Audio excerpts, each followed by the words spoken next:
Hello, everyone. Welcome to Wednesday. Today, we are here for our third session of October with Sarah Thompson, who's coming live at us from Portland, Oregon.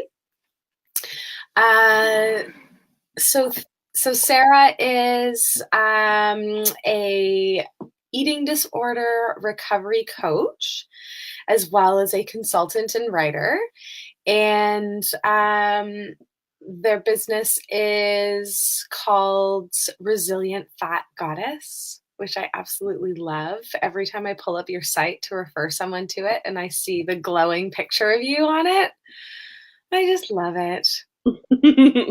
And today we're going to be chatting and keeping with our core element of the month from Body Trust. We're going to be touching a little bit on reconnecting with our body's needs and boundaries, I'm sure, among a ton of other stuff. We'll just see where this goes. So welcome, Sarah. Thank you so much for being here with us. Thank you. I'm really excited to be here. I'm super excited to have you. Now, instead of having our conversations all to myself, we get to share them. Share our conversations and our laughs. Yes. It's one of my favorite things to do with you. It's true.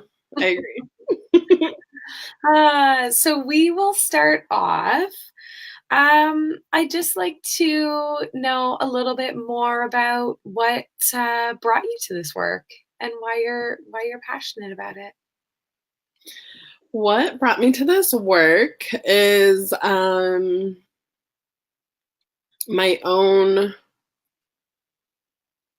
eating disorder and my own challenges with my body and food. And I struggled and dealt with it for a really, really long time. And not knowing that I had an eating disorder. So for certain parts of my journey, I think I knew, but for a lot of it, I didn't. And once I found Body Trust and once I was able to embody all of that for myself and to have the freedom of not having an eating disorder, I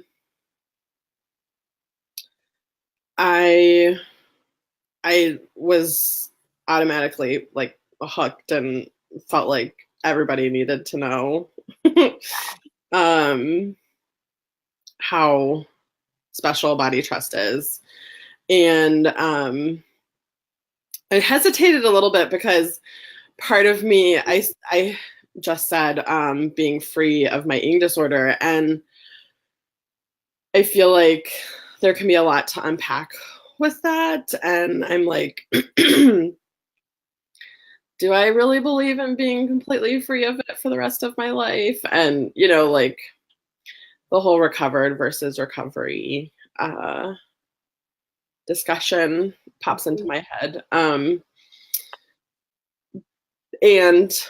I don't live my life according to any eating disorder thoughts anymore, really. So, right.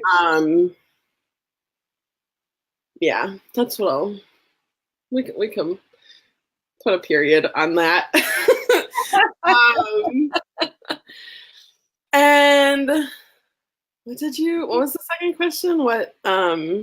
So am I passionate about?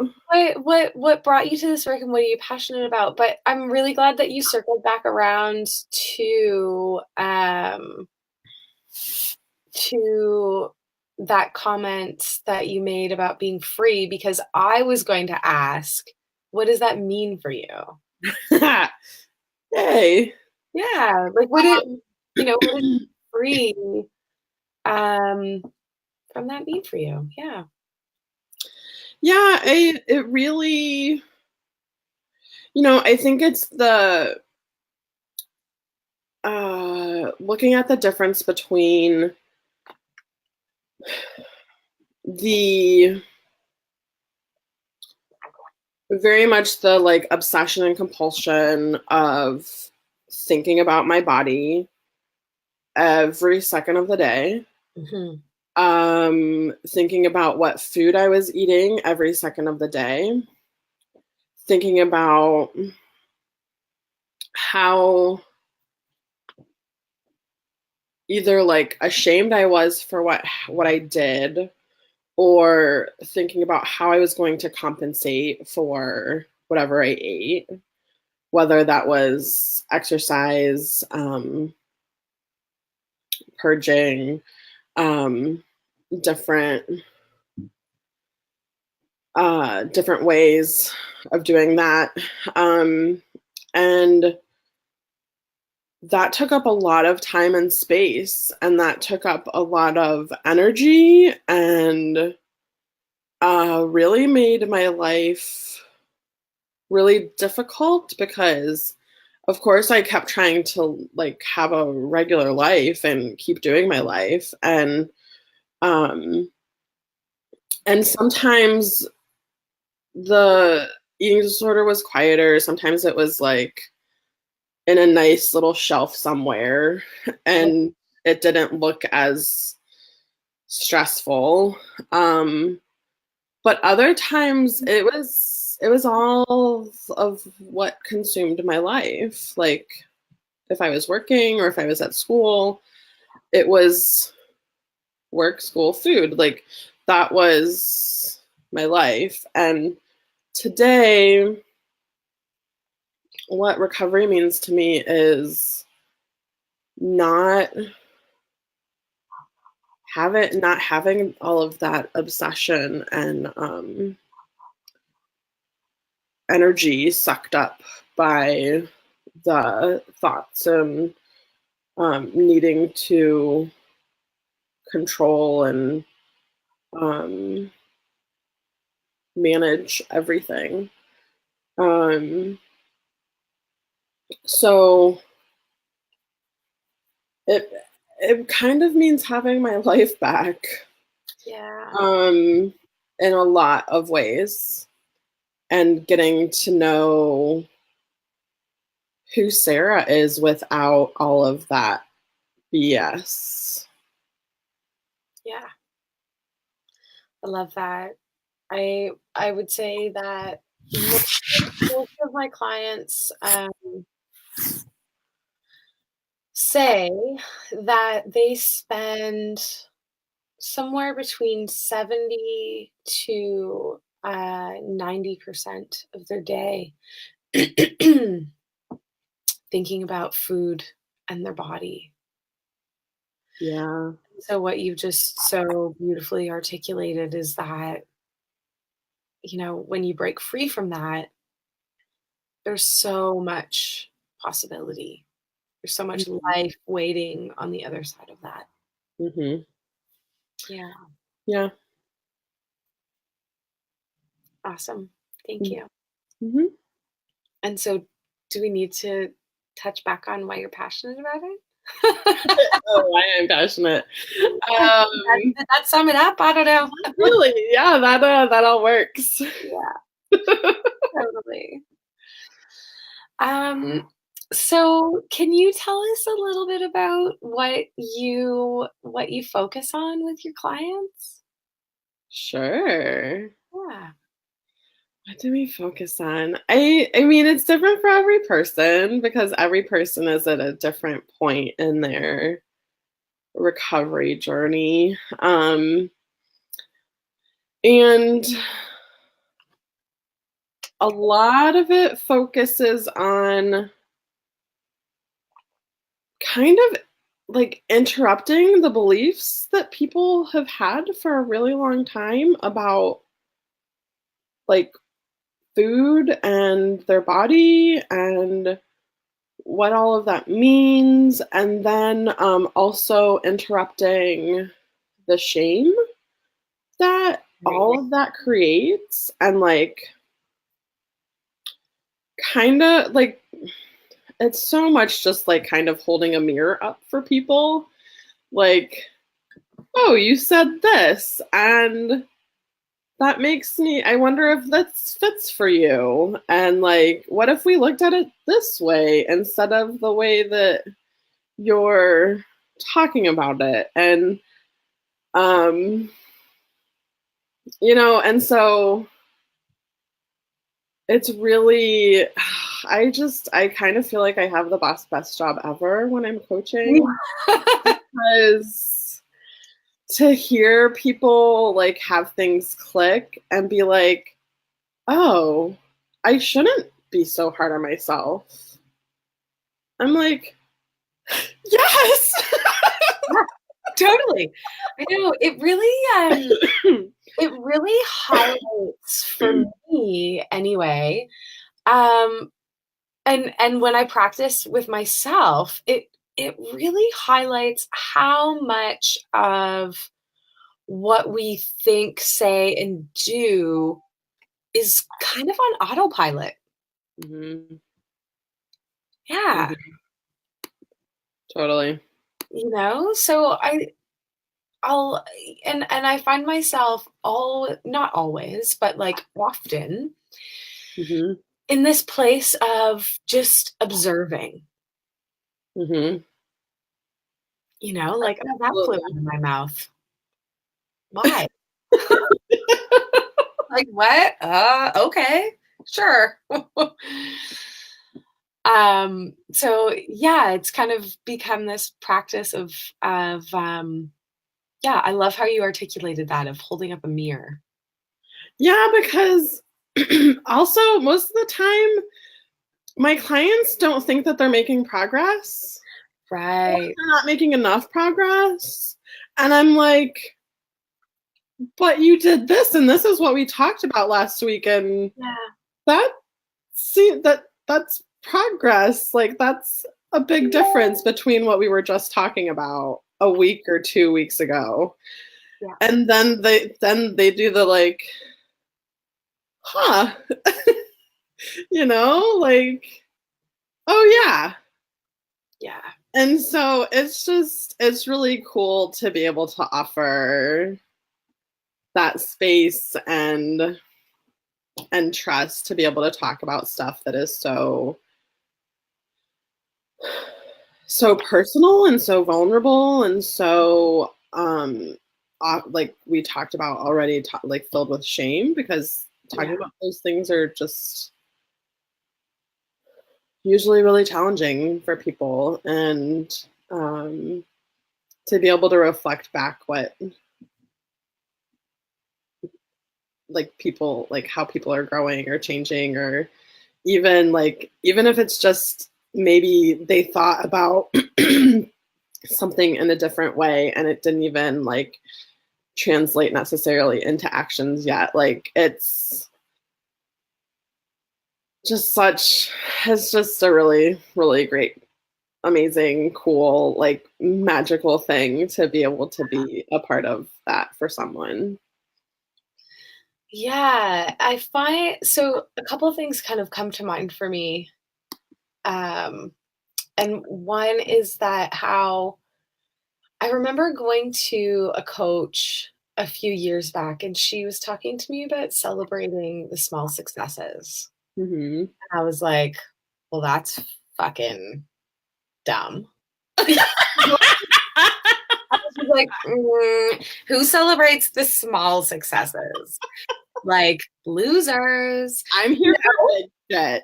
Yeah, totally. I was like, I need to transform and then I'll celebrate. And now, and I just remember like completely dismissing that and rolling my eyes inside Right, my right. head, not overtly in a conversation with this wonderful person. And and I I now think to myself how dismissive and sad that is, because I find for myself and others that I speak to, so much joy is found in small, tiny moments of awe. Like those are the things that light me up in life. Mhm. And so I think it's really important, that we have someone in our life like yourself, right? Who can say, okay, hold on a minute here. Hold Mhm. on, you know, this is a little bit different than what was happening before. And I think that it's important to acknowledge and take a little time to notice Mhm. because we get so caught up in the idea that everything has to be big. Mhm. And I find that so much of the time, the meaningful stuff, right? Like the life just ends up passing us by. Mhm. Mhm. Yeah. Yeah. I think that so I've I swear I have a new therapist and uh almost every session she says something about, well, perfectionists usually. And I'm like, thanks for calling out my perfectionism. That's amazing. And so Oh, it just, when you talked about that, it just made me think about like how whenever I start something new, I always want to be really good at it right away. And so it makes me think about like, that's not a bit like that's not a small change. If you want to be good at something right yeah. away when Yeah. you're new at it, that's a big change. And so I'm like, oh, how do these like not really wanting to accept small changes fit with perfectionism? Is where my brain went when you were talking about that. Yeah. And um and it's interesting because my therapist's like, pretty much she's like pretty much every single person that I see is a perfectionist. And so it made me start thinking about like my clients and who I'm doing coaching with, and I'm like, oh, I get Totally. it. And so the thing that we say in body trust about doing C work, Yes. it's so freeing. I was just gonna say liberation. Totally. So like that's another thing that I often am talking about with clients too, is like, um, what do we do now? Like, what is the thing that you would like to see a change in now? And what's a little thing that you could do towards that? And Yeah. I just think that it really helps to break up that idea of it having to be big. Totally. Yeah, it's interesting, like on the perfectionist, you know, spectrum. Oh. Sure. Sure. um, I think that it's almost part, well, for me anyway, it was like part of my conditioning. Hmm. And I'm for some reason what's popping into my mind is this book that my little niece picked out for me to read to her the other day called The Perfect Princess. Oh fuck, yeah. We're not even gonna. It's so problematic. Yeah. I Is the book gonna maybe disappear? Oh, there's a bonfire that we're gonna have. Yeah, because I burn shit. Um, yeah. So and it's a book, it's a fucking series about manners. Huh. Anyway, yeah. So I'm just like, oh, this conditioning. Yeah, we learn it young. We learn it She young. just turned 8 yesterday. And so I had to unpack this with her. obviously. I'm like, okay, bedtime story over. And we're going to hang out for a little bit and we're going to have a conversation about what this means and what it doesn't mean. And, like, I just, it's so insidious. Mhm. Like, oh, you're just teaching manners to an 8-year-old. It's no big deal. And yet, after we were done reading the book, she talked to me about her goals in life. And there were 3 of them, and they were mighty big.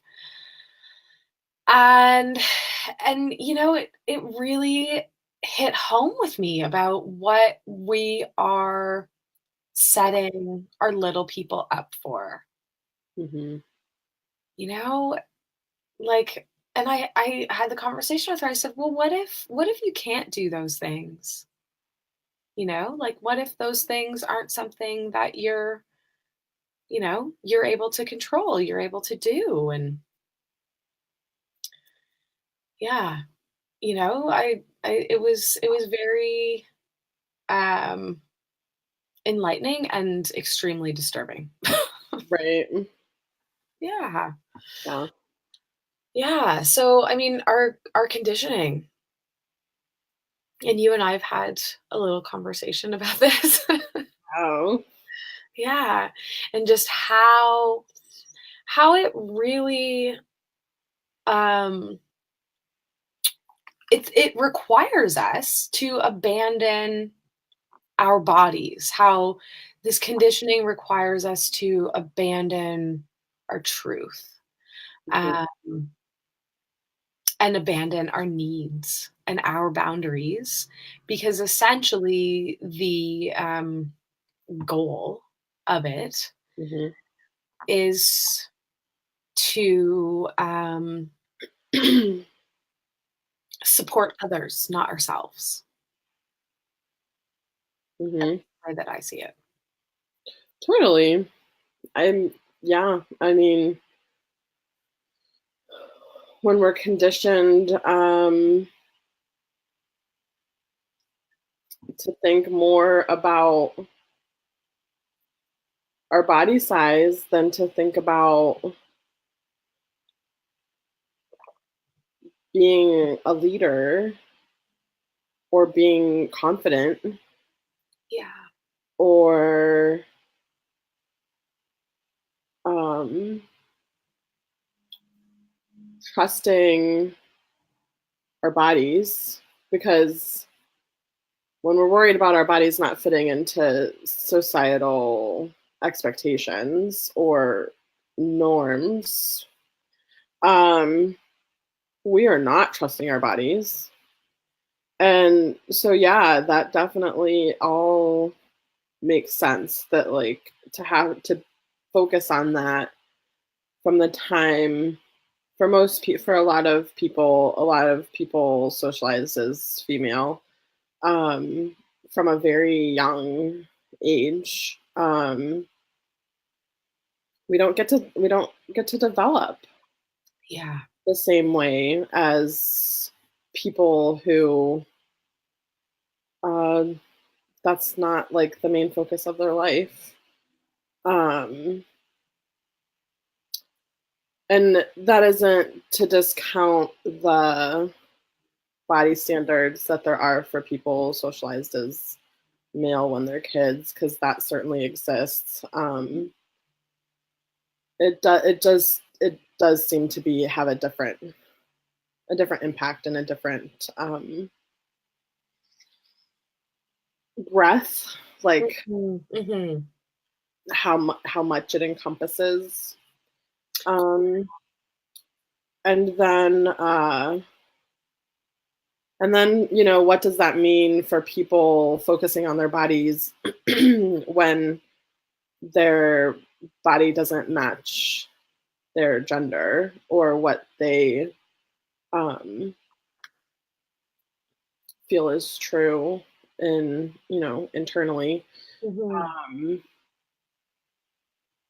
and that just, I think, often for a lot of people gets really multiplied when you are gender nonconforming or trans. Um, and then, all of the different identities that can come with all of that. People that are genderqueer, people that are non-binary, people, all sorts of um, gender diversity. Yeah, and I feel like this over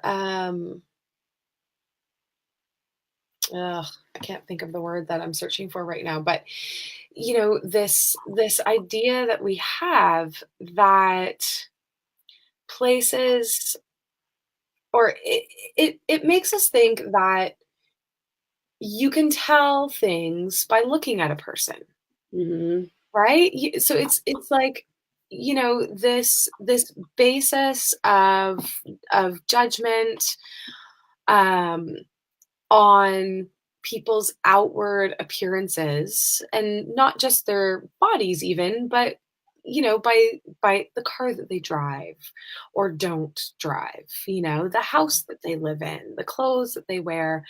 um we very much live in a world that assesses and assumes based on one glance. Hmm. And so much of this work for me has been about unlearning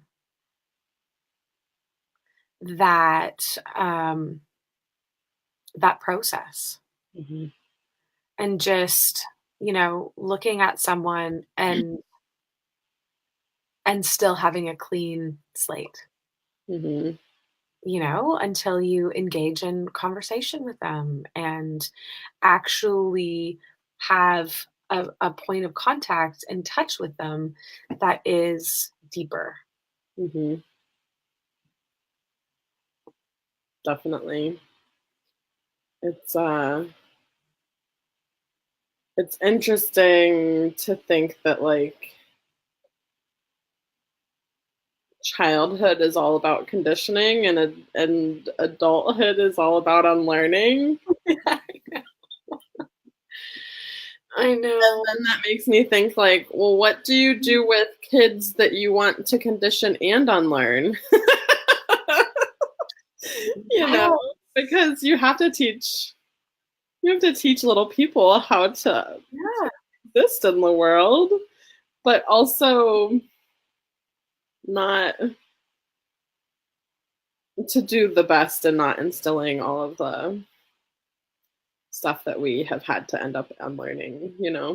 yeah. I find that um, body trust and motivational interviewing has been the greatest gift for me in how I interact with the littles in my life. Right? And it's kind of something that just popped into my head actually is I I've never really like paid attention to this, but I actually look to the littles in my life as though they have more wisdom than I do Hmm. because it hasn't been taught out of them yet. Hmm. So I'm like, okay, how do we nourish this? How do we support this? Hmm.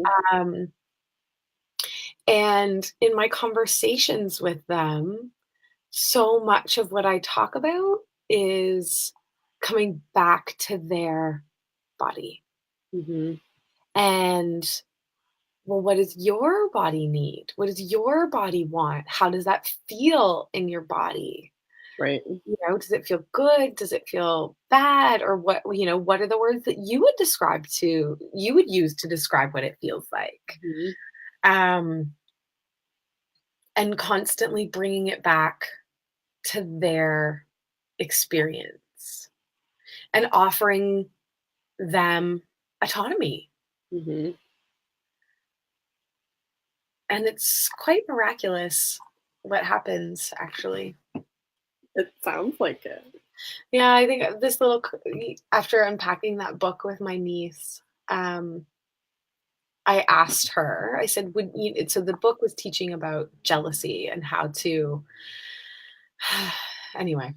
Um, and so I said, well, Aunt Dana gets jealous sometimes. And I have a little thing that I do when it happens. Would you like to hear about that? She was like, yeah, okay. So I told her, and it's for me, I ask myself, what would love do? What would love do in this moment? Um, which I find tends to honor where I'm at and Hmm. the other person in the scenario. Um, and and and she said, "What would love do?" And I said, "Well, I know what love would do for me, but it might be different than what it would do for you. So what would it do for you?" and she thought about it for a minute and she said, "Well, I think that it would probably tell this person that she had in mind, this friend of hers who she got jealous of. I think it would probably tell him that it was okay. And then I would ask him to bake a cake." Yeah. It had been my nephew's birthday and she had made cakes with my sister-in-law. And so I'm sure that in those moments for her, she was just so full of love. Right. So she's like, "And then I'd ask him to bake a cake." And I said, "That's so cool." Totally. And I just think a lot of this conditioning is prescribing, Hmm. right? But what if we asked what it meant instead of telling? Hmm. Yeah, I don't Oh, that's such a beautiful story. know. Yeah. I consider myself very lucky for the littles. Yes. Yeah, Very cool. I know. Hi, Dana. Other Dana. Venus! Very cool. Yeah. So we're kind of nearing the end of our time together, which makes me super sad. I agree. Um, is there anything else that you would like to share with us? Can relate to this month's body trust core element or not? Whatever you feel is there for you. It's reconnecting to our bodies and boundaries. Is that what To our I body's needs and boundaries. bodies needs Yeah. and boundaries? Yeah. Um, I think that and like it you had asked earlier what I talk about with clients, and I that is an answer. Like I feel like that is a big thing in recovery that people tend to not have any idea how to do. Yeah. Um, is how to reconnect to their needs and their boundaries, and um, because for so long it had been a lot of punishment, a lot of walls, a lot of reacting to things based on most likely past trauma, Mhm. and it not being relevant to like the specific situation that you're in that like it's not that it's not relevant, but that the reaction that you're having doesn't match the current situation a lot of times, especially in early recovery. um and so all of that I feel like ties into reconnecting with your body's needs, and figuring out how to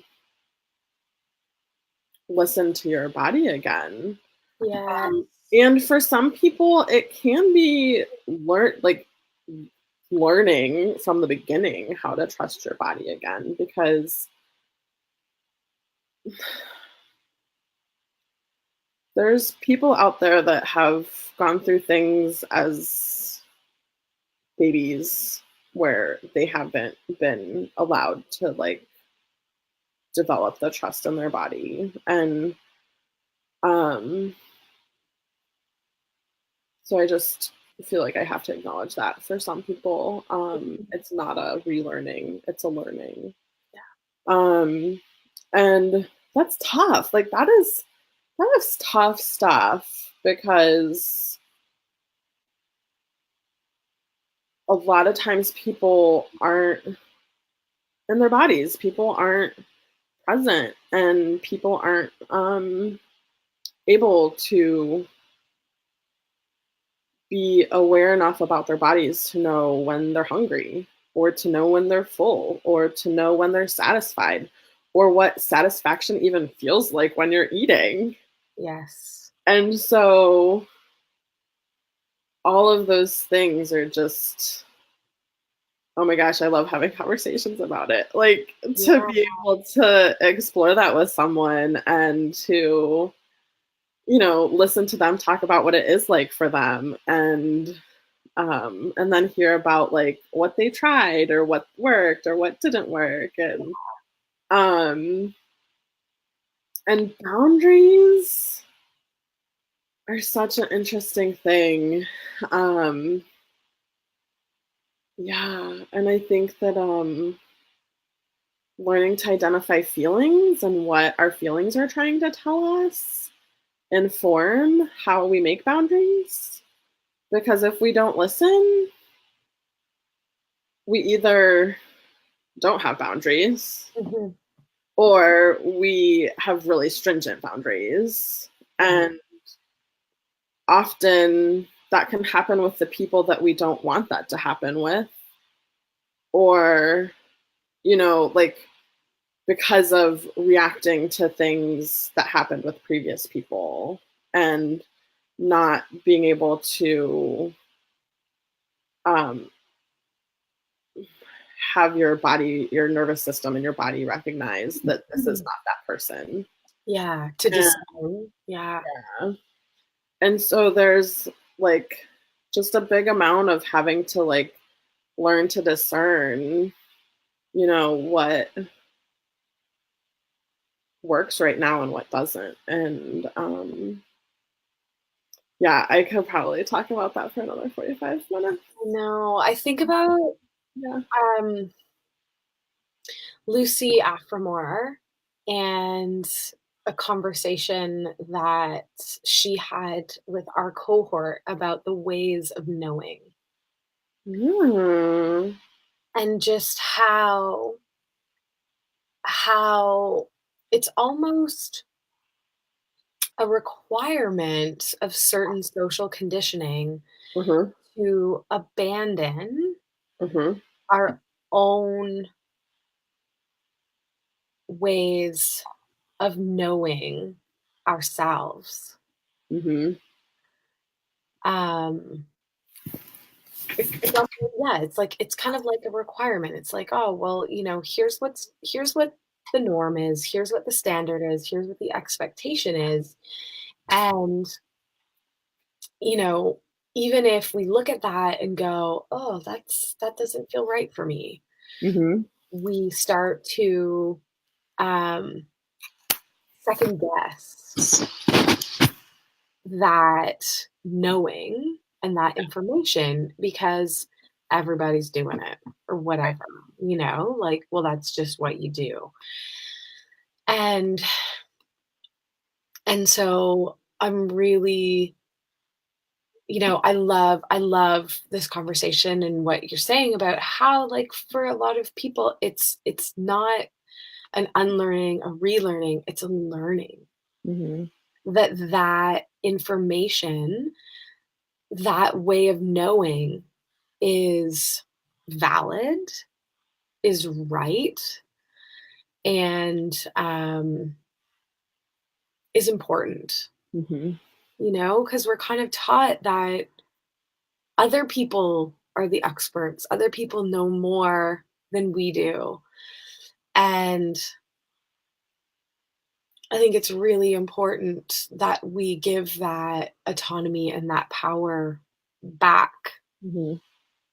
to individuals and help them come to a place of understanding that that's the most important way of knowing, Mhm. in my opinion. Completely agree. Um, I work pretty hard to like make sure that my clients understand that when we first start working together because I may have a lot of education and knowledge about the topic of bodies and food and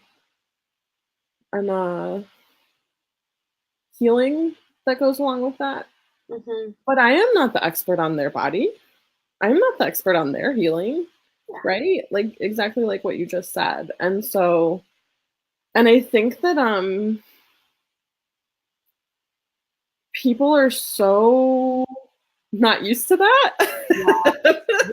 Yes. And they're really, I mean, it's kind of a pun, but they're hungry for it because they've never been given that respect. They've never been given that like Autonomy. approach to power and autonomy, you know? And so it's just really amazing to see what happens when that's what you're working on. Yeah, and something that's coming to mind that I think I actually heard from Dana, Uh-huh. um, is that I'm totally gonna butcher this, but, it's she was talking about how, like, if someone can't say no to us, Hmm. right, we don't ever know what their yes actually means, Yes. right? And Yep. so I love when clients say to me, like, "No, I don't think Right. that's right. I don't think that's what I want." I'm like, "Yes!" It's Like, true. amazing. Yeah. That's so great, Yeah. you know? Yeah. Because it's you can start to see the process of, like, you know, them being able to, recognize their needs, their desires, likes, dislikes, and start to create boundaries, Yep. And I'm just like, "Oh, that great, perfect. That's amazing." Thank you. Hmm. Yep. Um, and I think that's so important Hmm. to be able to, hold space for people and acknowledge that, like, saying no is a beautiful thing. Yeah, Hmm. yeah. I agree. Well, that flew by. It did. I don't wanna leave. Thank you so much Thanks for for joining having me. me. It was really great to spend my morning chatting with you. Nice. Hmm. And how can folks find you? How can folks find me? I am on, oh my All goodness, the the Facebook, the Instagram, the Twitter, and now, just in the last week, the Pinterest. Oh, you did it! I'm resisting. Oh, shoot. Well, I found out that I could make all of my blog posts pinnable just by turning on a thing on Squarespace. And I'm Well, like, okay. oh, I'm less resistant. let's do that. Why not? So, and then my website is Mhm. resilientfatgoddess.com. And is that how folks can find you? Like, is that your handle? Oh, most of the time it is. On Twitter, it had to be shortened. So there's Yes. no vowels in resilient on Twitter. Okay. Um, and then the other place on Pinterest, because I just made it, I changed it. I changed goddess to godx. So Oh, it's yeah. X at the end, which is the way that I've found that people are making goddess a gender neutral term. Love it. Um, and maybe someday my website will be that when I want to spend the money on it. Yeah. For now, Cool. it's my original name. So yeah. Wonderful. Yeah. And you do virtual work? I do. Yeah. So no matter where you are.